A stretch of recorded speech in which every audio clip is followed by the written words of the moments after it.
amis, j'espère que vous allez bien. Je suis ravie de vous retrouver ce soir et en cette fin d'année pour vous proposer une petite FAQ comme vous l'avez vu dans le titre. J'ai ici avec moi mon petit portable et je vais lire vos questions que je vous avais posées dans l'onglet communauté de ma chaîne YouTube. J'espère que en tout cas tout va bien pour vous en cette fin d'année et que vous arrivez à vous projeter avec beaucoup de joie et de confiance pour l'année à venir. Je profite de ce début de vidéo pour vous remercier à nouveau pour cette année passée ensemble. J'ai l'impression, comme tous les ans, que c'est passé très très vite. Voilà, je voulais déposer ici tout simplement un merci du fond du cœur pour, oui, pour votre présence, pour votre soutien, pour peut-être les commentaires que vous avez pu mettre sous mes vidéos. Je les lis tous. Merci de me suivre dans mes aventures, peut-être aussi sur mon autre chaîne et sur Instagram. Merci de me suivre peut-être dans mes aventures de mes autres métiers. En tout cas, je vous souhaite d'être dans la gratitude en cette fin d'année et je vous souhaite bien sûr de pouvoir passer une année remplie de joie, de bonheur, de bonne santé, de pouvoir vous écouter au niveau de vos besoins, de vos limites et surtout de cultiver beaucoup d'amour en vous. Alors je vais commencer tout de suite avec les questions. Alors j'ai essayé de les mettre dans l'ordre des commentaires les plus likés, mais je vois que c'est pas totalement le cas, donc je vais faire au mieux pour répondre au maximum des questions qui ont été posées. Donc la première que j'ai: te souviens-tu de ton premier frisson à l'écoute d'une vidéo ASMR? Si oui, c'était quand? Alors j'ai ce souvenir effectivement, notamment du premier frisson en réel, enfin oui et non, puisque j'étais sûrement très petite, mais je me souviens surtout d'être au CP et je me souviens de mon voisin qui fouillait tout doucement dans sa trousse. Ça, je m'en souviens très bien et je me souviens de l'observer pendant plusieurs minutes. Ça, c'est l'un de mes premiers souvenirs d'enfance d'ASMR. Et en termes de vidéos, donc ma chaîne YouTube ayant 8 ans, si je me trompe pas, du coup ça doit remonter à il y a 9 ans. Et je me souviens, j'étais à Paris, j'avais du mal à dormir et du coup c'était une vidéo de massage, donc je n'ai plus le nom de la chaîne en tête.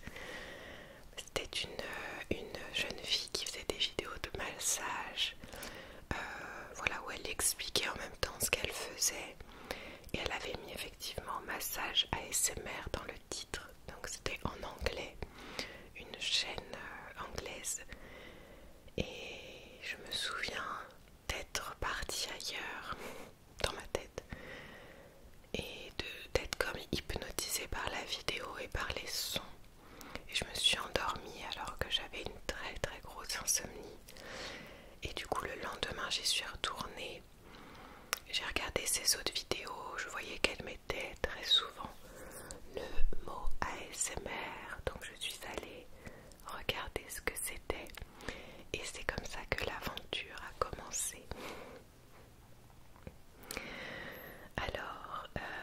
tu prends des décisions ou quand tu fais des choix importants? Te sens-tu guidé par ton intuition ou es-tu plus cérébral? Gros bisous. Alors, eh bien, si vous me suivez depuis quelque temps, si vous me connaissez, vous avez la réponse. Donc effectivement, je me fie beaucoup à mon intuition. Je dirais que c'est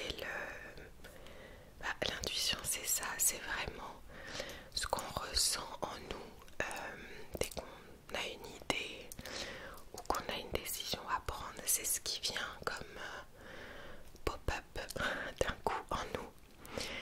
Et c'est d'une évidence vraiment flagrante. Et ensuite le mental se met en route pour nous envoyer des signaux d'alerte, de peur, de tout ça. Après, je suis quand même dans la tête, dans le sens où je ne prends pas des décisions du tac au tac comme ça. Je prends le temps de réfléchir, notamment pour me rendre compte des priorités. Parfois on a une décision à prendre ou un changement de vie ou un rêve à réaliser. Ça vient à nouveau par le cœur, par une intuition. Voilà, que je suis tout le temps, mais depuis des années, tout ce que j'ai mis en place, c'était par mon intuition. Mais je prends le temps de me dire, ok, est-ce que c'est une priorité sur les semaines à venir, les mois à venir, ou est-ce que c'est plutôt quelque chose que je peux commencer à actionner, mais qui va prendre du temps. Et je trouve que c'est important parce qu'on est dans une société où eh bien, on a envie d'avoir tout de suite. Et la vie, pour moi, c'est pas ça. Il y a des choses qui prennent du temps et c'est normal en fait. Comme vous le savez peut-être, je suis très connectée à la nature, etc. Qui pour moi est un guide très important. Et la nature prend son temps. On ne peut pas planter une graine et avoir une plante tout de suite qui arrive. Donc voilà, je me fie à mon intuition et je viens arroser ensuite de confiance, de patience et j'actionne bien sûr, je fais en sorte que mon intuition se mette dans la matière et existe dans ma vie. Voilà. Désolée, j'ai l'impression d'avoir du mal à respirer, mais j'ai pas mis les micros comme d'habitude. Donc j'ai l'impression de chuchoter d'une façon différente. Je vais essayer de respirer normalement pendant mes chuchotements. Je crois que comme je sais qu'il y a pas mal de questions, j'essaye de répondre vite. Donc je vais essayer de ralentir. Il y a eu pas mal de questions sur mes tatouages, donc je vous rappelle que j'ai fait plusieurs vidéos. Vous pouvez taper dans la barre de recherche YouTube Sandra ASMR tatouage et vous pourrez tomber dessus. Alors, trouves-tu difficile d'être parent? Et qu'est-ce qui pour toi te paraît le plus compliqué à gérer dans l'éducation d'un enfant? Trouves-tu difficile d'être parent? Non. Si je dois avoir une seule réponse, je dirais que non. Je trouve pas ça difficile. Mais qu'est-ce qui pour toi te paraît le plus compliqué à gérer dans l'éducation d'un enfant? Donc là par contre, je dirais que ce qui est le plus dur à gérer, c'est la fatigue, dans le sens où quand on est fatigué, qu'on est sans enfant, je dis pas que c'est plus simple, mais on gère différemment en tout cas. Et quand on est fatigué ou malade, etc., et qu'on a un enfant,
ça paraît normal d'avoir du temps pour soi. Donc je sais que c'est pas toujours évident. Je sais qu'il y a sûrement des parents solo qui me regardent. Je pense que c'est une priorité de pouvoir trouver un laps de temps dans notre semaine le plus adapté pour nous. Que ça soit voilà, quand notre enfant est en train de dormir ou bien peu importe, essayer de trouver des solutions pour qu'on puisse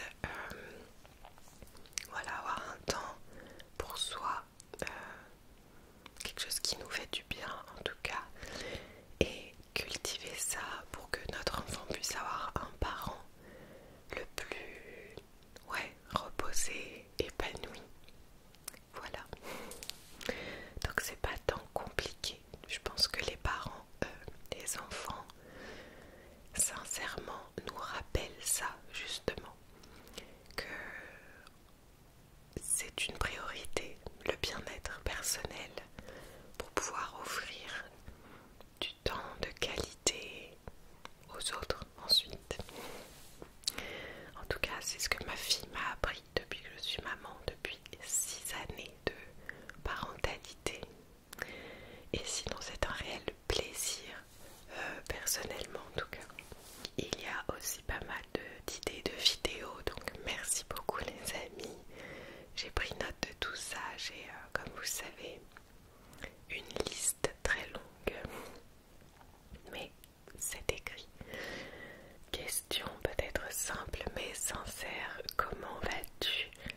De gros bisous à toi et ton entourage, merci de faire ce que tu fais et d'être comme tu es. Merci à toi. Je vois qu'elle a été pas mal likée, donc merci à vous. Ça va, sincèrement. À nouveau, il s'est passé beaucoup de choses cette année et j'étais en train de regarder des photos de mon portable parce que je voulais faire une rétrospective pour Instagram, mais surtout pour moi. Ça me permet, en regardant des photos, de me souvenir de certaines choses et de me dire waouh, mais ça j'avais oublié, ou bien ah oui, c'est vrai que cette année, voilà, j'ai pris le temps de faire ça ou ça. Et en tout cas, en cette fin d'année, je suis vraiment remplie de gratitude à nouveau pour cette année passée qui n'a pas du tout été évidente. Comme tout le monde, je vis des hauts et des bas, mais ça fait quelques années maintenant que je vois les événements un peu plus lourds comme des enseignements. Donc j'ai appris beaucoup de choses encore cette année et oui, voilà, je vais bien, merci. Je suis remplie de gratitude,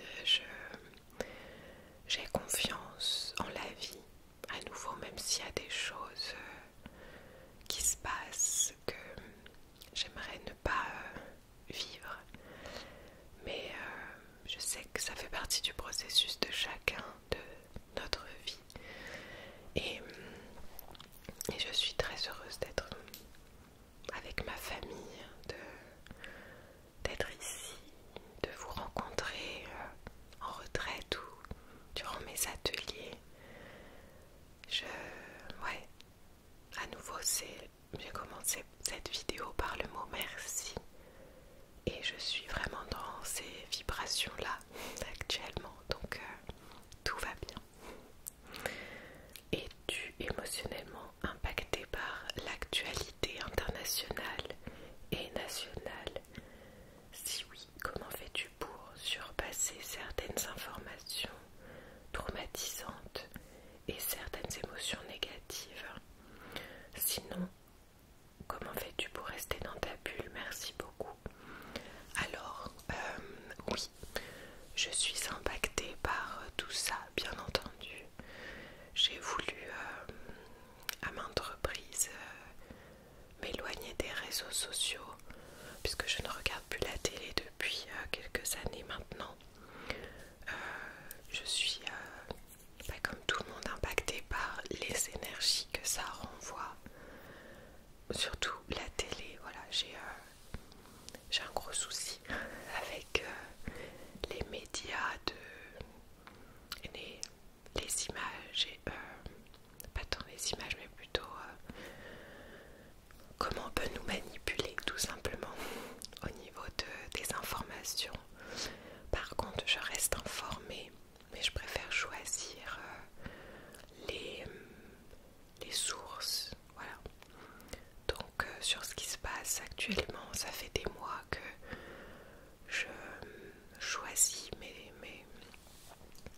j'essaie d'être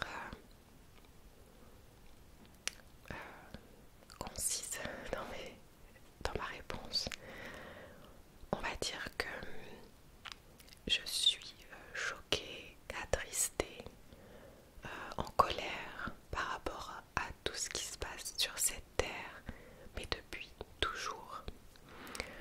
Il n'y a pas un mois où il ne se passe pas quelque chose sur notre terre, dans n'importe quel pays de ce monde. Toute la... ouais, de tout ce qui se passe. J'allais commencer à donner des exemples, c'est pas la peine. Tout ce qui peut se passer sur cette terre.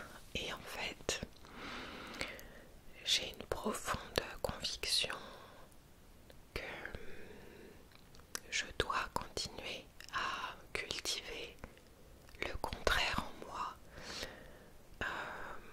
parce que je crois fort en l'énergie, je crois fort en la vibration, que tout sur cette terre et dans l'univers vibre, diffuse des énergies, et je ne veux pas, moi, à ma petite échelle, diffuser de la peur, diffuser de la colère, même si je le ressens et que c'est sain.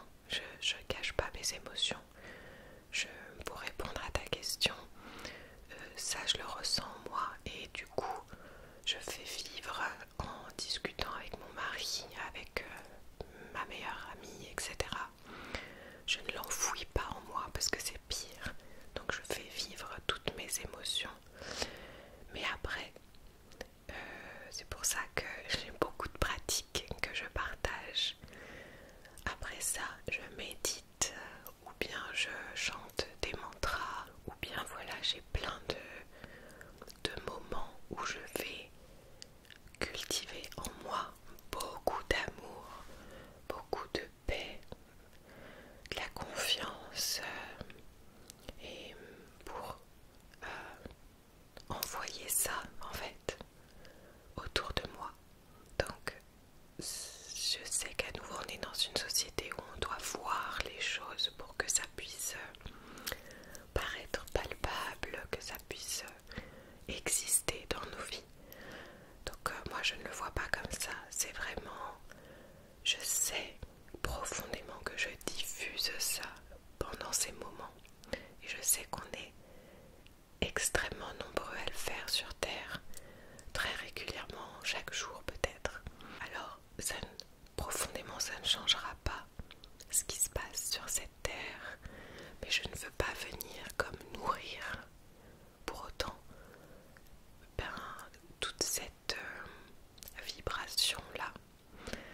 C'est pour ça que ça fait des années que j'organise des cercles en ligne ou en présentiel, que j'organise des retraites, etc.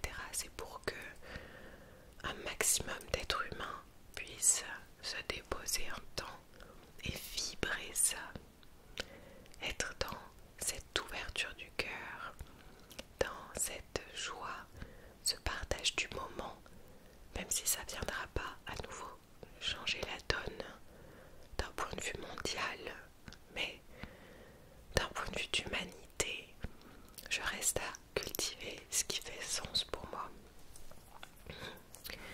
Je sais pas si ça répond à la question, mais c'est comme ça que je vis les choses depuis toujours. Je sais ce qui se passe, je fais vivre l'émotion en moi. Je pourrais essayer de trouver des solutions, mais clairement, je sais que je ne peux pas changer les choses. Donc c'est peut-être une forme de résilience. Et ensuite, je cultive et je diffuse ce qui fait sens pour moi, pour cette terre et pour tous les êtres qui s'y trouvent. Voilà. Alors, bon, je vois que ça fait déjà une vingtaine de minutes, donc je vais essayer de répondre à quelques questions en plus. Quelle est l'odeur qui te rappelle un souvenir d'enfance agréable et qui t'apaise instantanément? Par exemple, pour moi, c'est l'odeur de peinture et de colle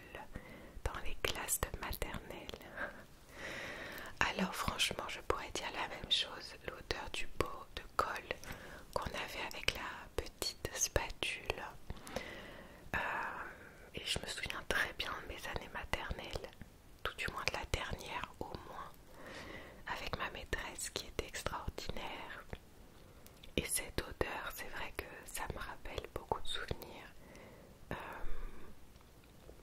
L'odeur aussi des crayons de couleur. Ouais, les crayons pastel, je sais pas comment dire. Mais bon, en règle générale, c'est plutôt des odeurs, oui, de quand j'étais petite, en maternelle aussi, comme toi.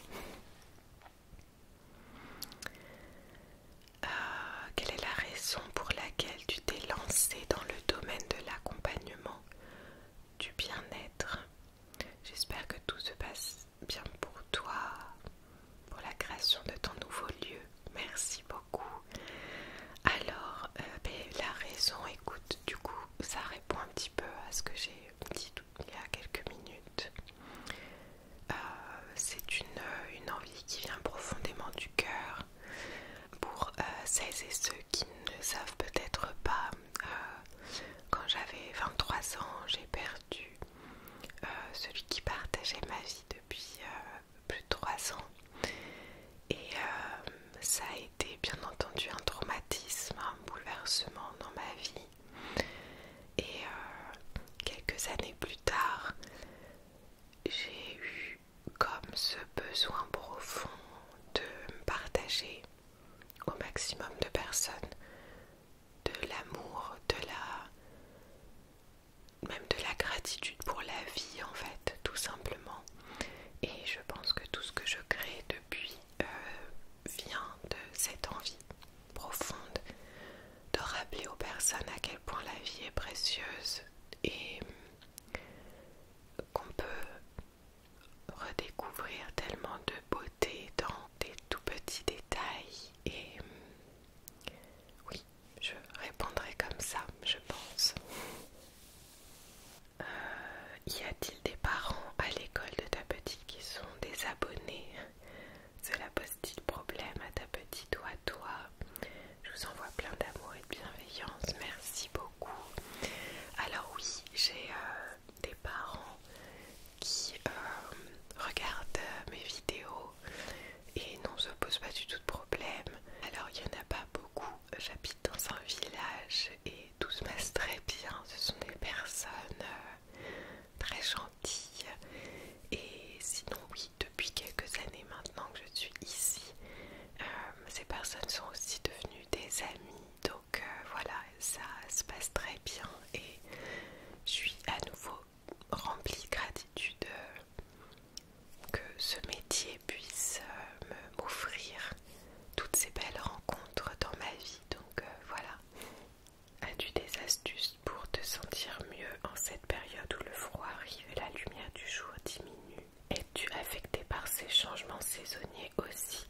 Alors depuis que je suis très connectée à la terre, à la nature, aux saisons, j'ai plus vraiment de difficultés avec les changements de saison parce que j'adore revenir à justement qu'est-ce qui se passe pour la nature, qu'est-ce qui se passe en nous, parce qu'on a nos propres cycles aussi. Et en fait, vu qu'on est complètement déconnecté de la nature depuis moult années, et bien on n'est plus relié à ça, donc on est comme complètement à l'opposé de ce que notre corps et notre esprit ont besoin. Donc je reviens à m'écouter et à me dire ok, par exemple là c'est la saison d'hiver, il va faire froid, de quoi j'ai besoin? Et voilà, je réponds à ces besoins qui peuvent changer d'un jour à l'autre, mais là actuellement j'ai besoin de ralentir, donc je continue de bosser mais je prends mon rythme.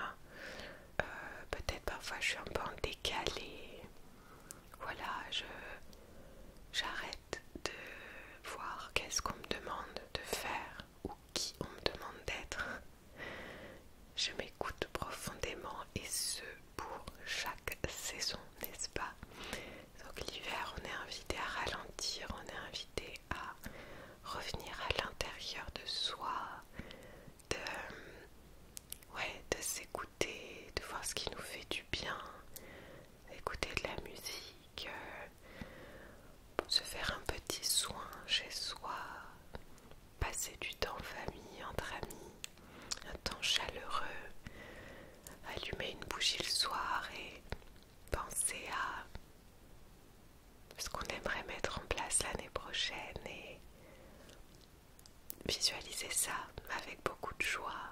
Voilà, des choses simples finalement. Est-ce difficile de pratiquer l'ASMR? Question un peu bateau, mais je me suis toujours posé la question: comment gérer la respiration, l'environnement? Eh bien tu vois, ce soir, bizarrement, c'est dur pour moi de chuchoter, je ne sais pas pourquoi. Pourtant je n'ai pas le nez bouché, et je pense que très souvent quand c'est le cas, c'est quand je prends moins le temps. Comme là je sais qu'il y a pas mal de questions et que j'ai besoin d'avoir un temps de repos aussi.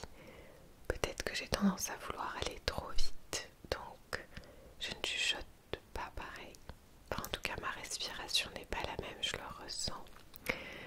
Et, et oui, pour l'environnement, bah, c'est pareil.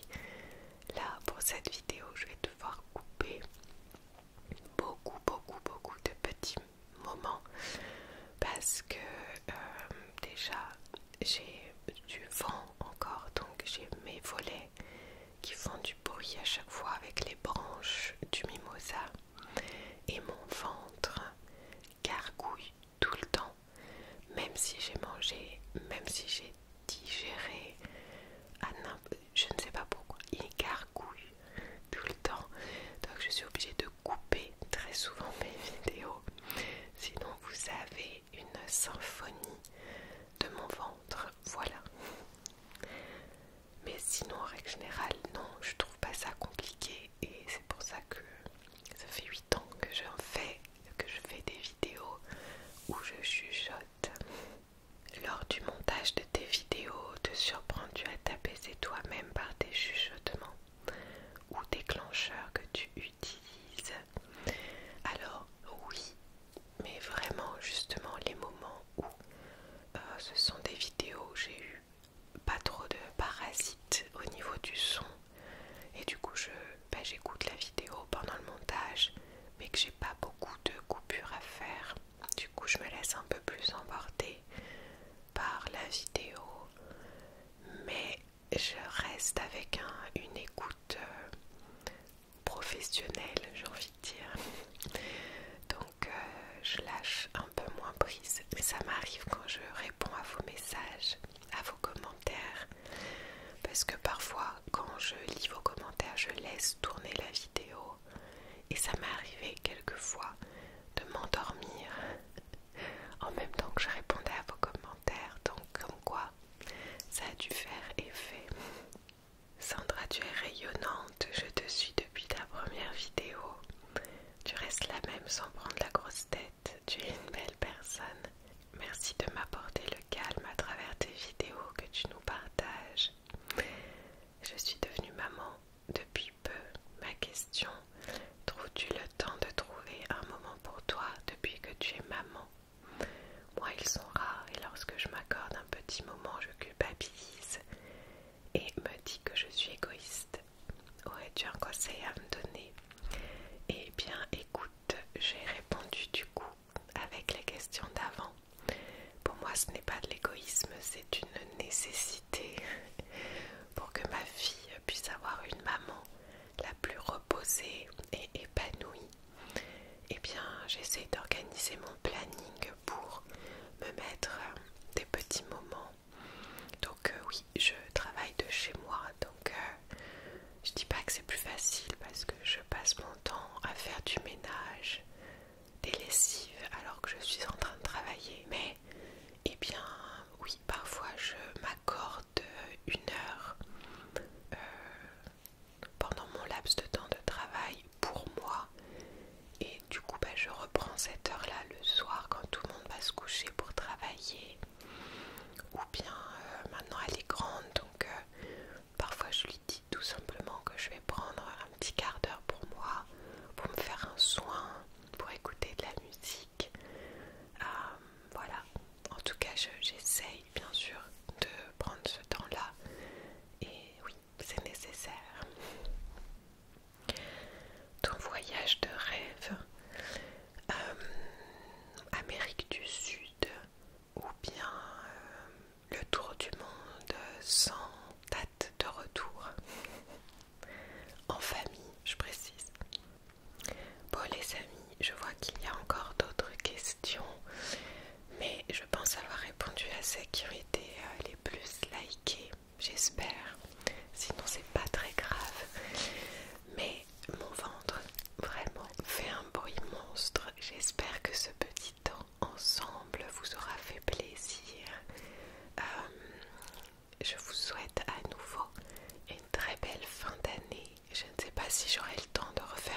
je peux faire vivre ma micro-entreprise grâce à vous. Donc oui, ce n'est pas évident tous les jours parce que